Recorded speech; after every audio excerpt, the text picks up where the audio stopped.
예루살렘 성전 재건이라는 외형적 기틀 위에 페르시아 제국에서는 1차 귀환 이후 80여 년 만에 2차 귀환이 이루어집니다.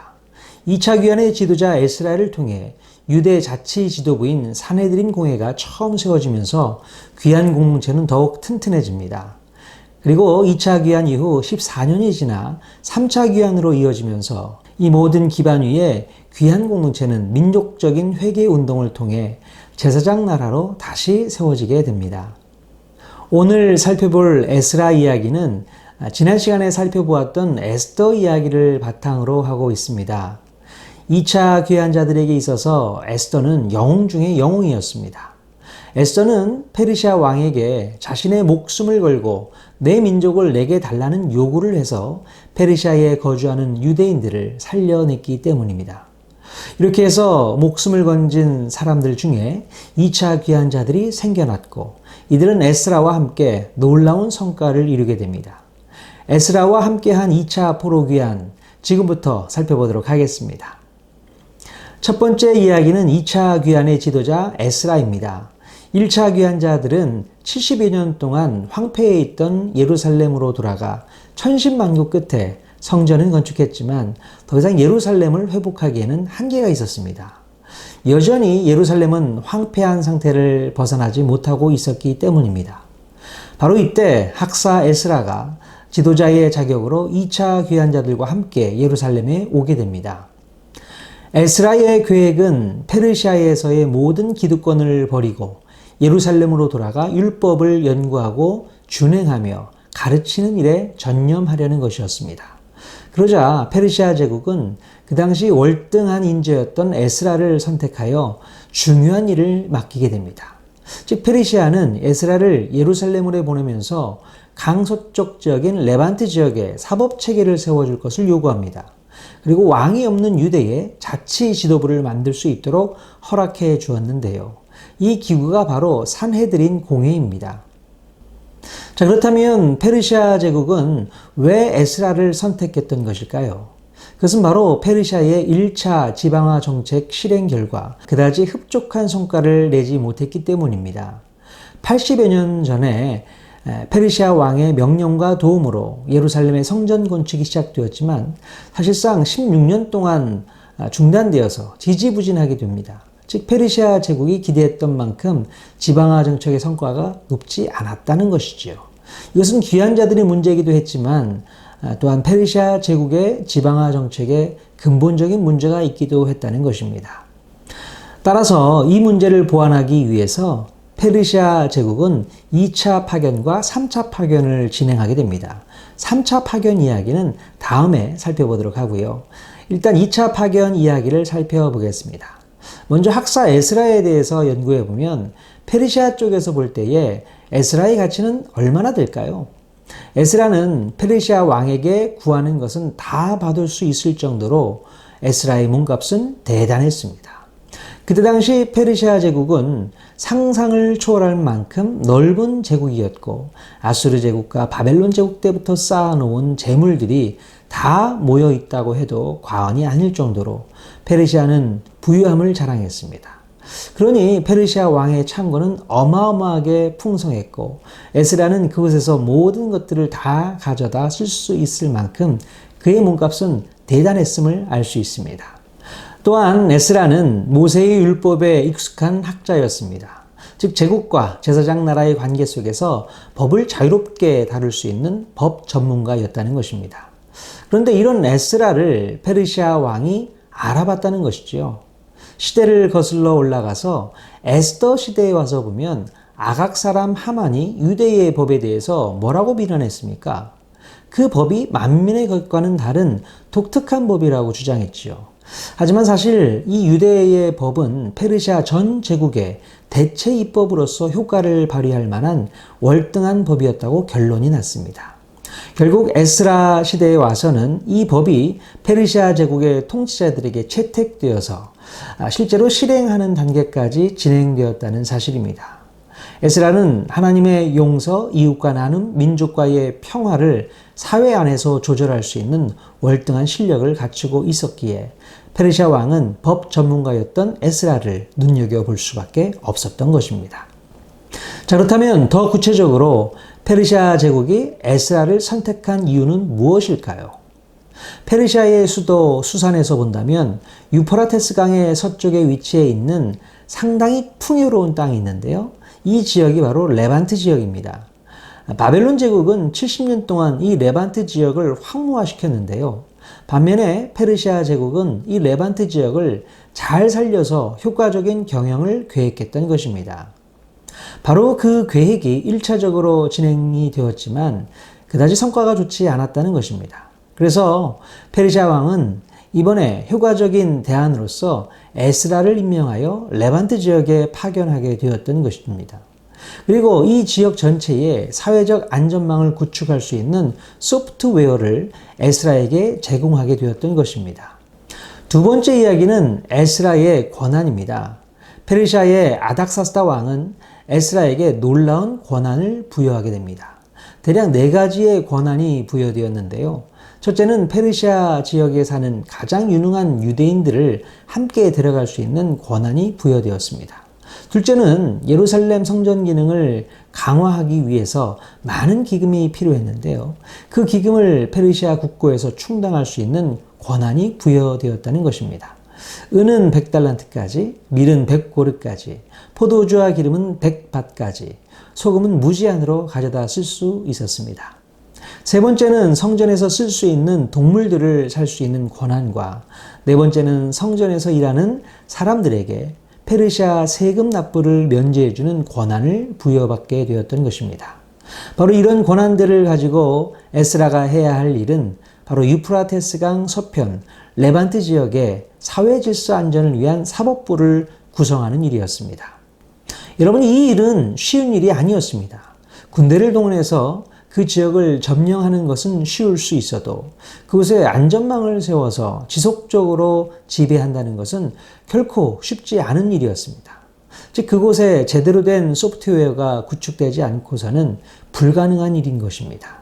그래서 에스라에게 사법부를 구성할 수 있게 해주었고 공정한 저울추에 따라 재판을 하고 죄를 정해서 죽이거나 귀양을 보내거나 가산을 몰수하거나 옥에 가둘 수 있는 공권력까지 부여해 주었던 것입니다.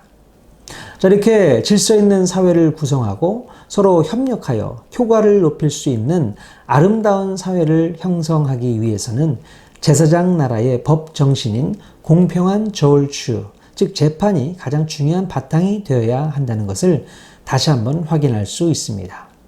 세 번째는 에스라와 함께한 2차 귀환자들 이야기입니다. 포로들의 2차 귀환은 에스라와 1700명의 제사장 그룹을 중심으로 이루어졌습니다. 아닥사스다 왕의 조서에 따라 에스라는 예루살렘으로의 귀환을 결정하고 페르시아 제국에 남아있던 제사장들과 레위 사람들 중에 예루살렘으로 돌아갈 뜻이 있는 자들을 모았습니다.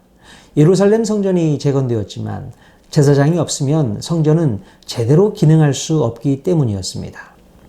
에스라는 2차 귀환자들과 함께 예루살렘으로 돌아오면서 페르시아의 아닥사스다 왕에게 어떤 도움도 요청하지 않았습니다. 왜냐하면 에스라는 하나님께서 자신들의 귀환을 도와주실 것이라고 이미 말했기 때문에 페르시아 왕에게 군대의 보호를 요청하는 것은 부끄러운 일이라 생각했습니다. 이 때문에 에스라는 2차 귀환자들과 예루살렘으로 출발하기 전에 금식하며 하나님의 도움을 구하는 기도를 드리고 믿음으로 귀환길에 올랐습니다. 에스라는 예루살렘에 도착해서 페르시아에서부터 준비해온 예물을 성전에 바치고 2차 귀환자들인 제사장들과 레인들과 노래하는 자들과 문지기들과 느디님 사람들을 성전 곳곳에 배치해 성전이 제 기능을 감당하게 했습니다. 그렇게 재건된 예루살렘 성전에서 귀환 공동체는 제사장 나라를 다시 시작합니다. 네 번째는 에스라 개혁과 산헤드린 공회 이야기입니다. 예루살렘에 도착한 에스라는 진정한 개혁을 원했습니다. 바로 제 기능을 담당하는 제사장 나라로 리셋되기를 원했다는 것입니다. 예루살렘에 도착한 에스라는 현실적인 문제를 직시하게 됩니다. 우리가 비록 노예가 되었사오나 우리 하나님이 우리를 그 종살이하는 중에 버려두지 아니하시고 바사 왕들 앞에서 우리가 불쌍히 여김을 입고 소생하여 우리 하나님의 성전을 세우게 하시며 그 무너진 것을 수리하게 하시며 유다와 예루살렘에서 우리에게 울타리를 주셨나이다. 우리 하나님이여 이렇게 하신 후에도 우리가 주의 계명을 저버려 싸우니 이제 무슨 말씀을 하오리이까. 에스라가 바라본 문제는 무엇이었을까요? 바로 제사장 나라의 가장 중요한 성전은 갖추어져 있지만 그 성전 건물을 실질적으로 채울 수 있는 내용이 구비되지 못해서 제사장 나라가 제대로 리셋되지 않았음을 파악했던 것입니다. 마치 히스기야 왕 때에 제사장의 숫자가 부족해서 유월절을 정한 시기에 지킬 수 없었던 것처럼 에스라가 지금 바라보고 있는 문제는 레위 지파의 부족 현상으로 인해 제사장 나라가 다시 세팅되기가 쉽지 않았다는 것입니다. 즉 레위 지파와 12지파의 비율이 그만큼 중요했다는 것인데요. 레위 지파가 그들에게 맡겨진 사명을 잘 감당할 때에 비로소 이스라엘 백성들은 재앙을 받지 않고 복을 받을 수 있게 되는 것입니다. 이것이 바로 제사장 나라가 리셋되어야 할 핵심 과제로 에스라는 들여다보고 있었던 것입니다. 드디어 에스라는 제사장 나라 리셋을 위한 첫 번째 과제로 회개 운동을 진행하게 됩니다. 예루살렘에 도착한 에스라는 성전 앞에 엎드려 울며 기도합니다. 페르시아 왕으로부터 레반트 지역 전체를 들었다 놨다 할 수 있는 그 어마어마한 권한을 위임받은 에스라가 그 먼 길을 달려와서 성전 앞에서 울고 있었던 것입니다.